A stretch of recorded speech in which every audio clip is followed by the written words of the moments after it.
Wednesday, the 4th of July 1962, was a significant day for the Sunraysia and Mallee regions of northwest Victoria.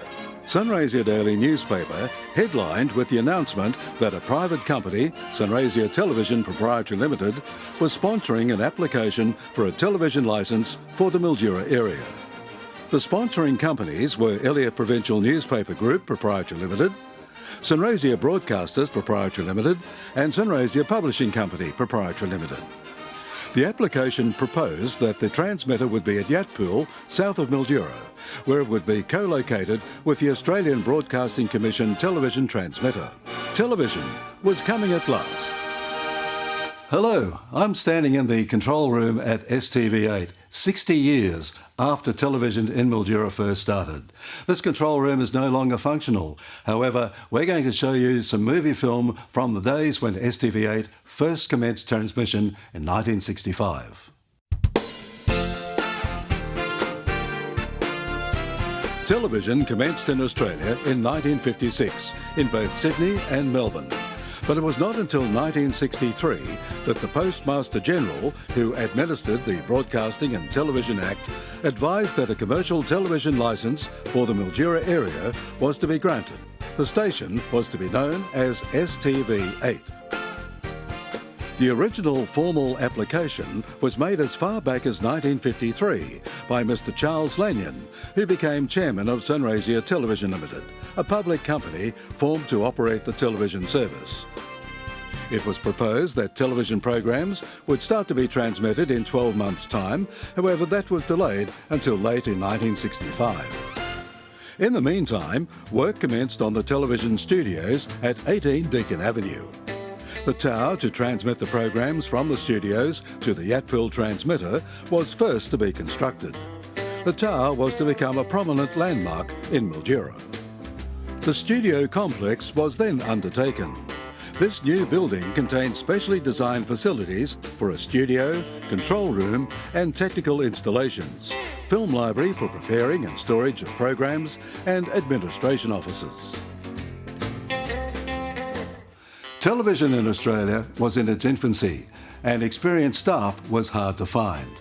However, we recruited staff from around Australia to secure the personnel to operate STV8.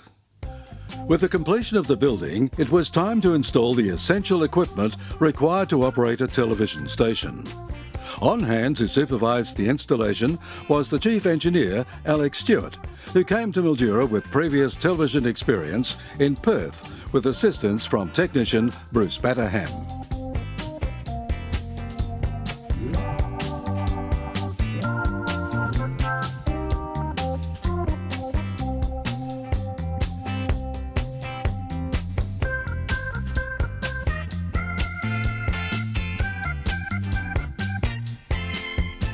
The film library, under the experienced supervision of Leo Benedict from GLV10 in Gippsland, was busy preparing for the start of transmission.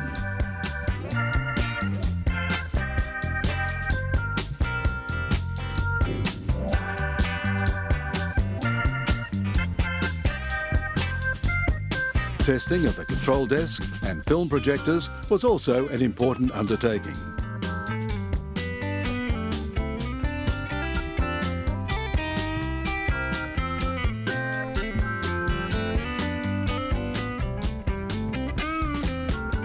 Kent Smith, a young Mildura graphic artist, expanded his skills learning to operate the studio cameras, and all was in place for the commencement of the start of television programs in the Mildura area.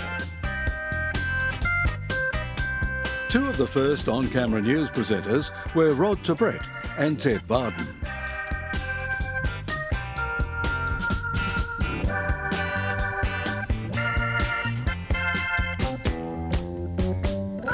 Television transmitters were generally located on top of mountains. However, with no mountains in Sunraysia, it was decided that the best place to operate a television transmission point was at Yatpool, south of Mildura.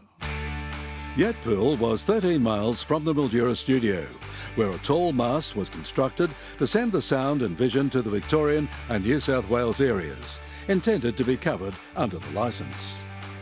The signal from the Mildura studio tower to the transmitter at Yatpool was via a microwave link.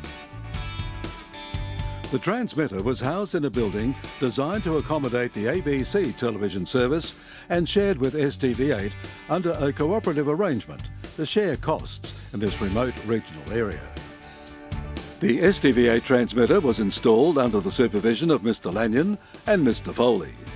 This vital piece of equipment was provided by Astor Television Engineering. With all the equipment in place, it was now time to test the transmission to the homes that have installed television aerials in great anticipation of this exciting new medium coming into their lounge rooms.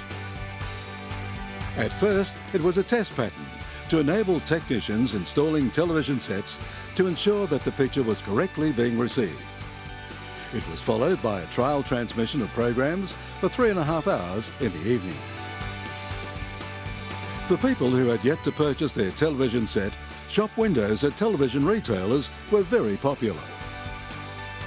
At the time of the start of television in Mildura, it was compulsory to have a television receiver's licence, and this was purchased from the local post office. Finally, with all the hard work of establishing STV8, it was time to begin regular transmission of programs. And all was ready for Saturday, the 27th of November, 1965.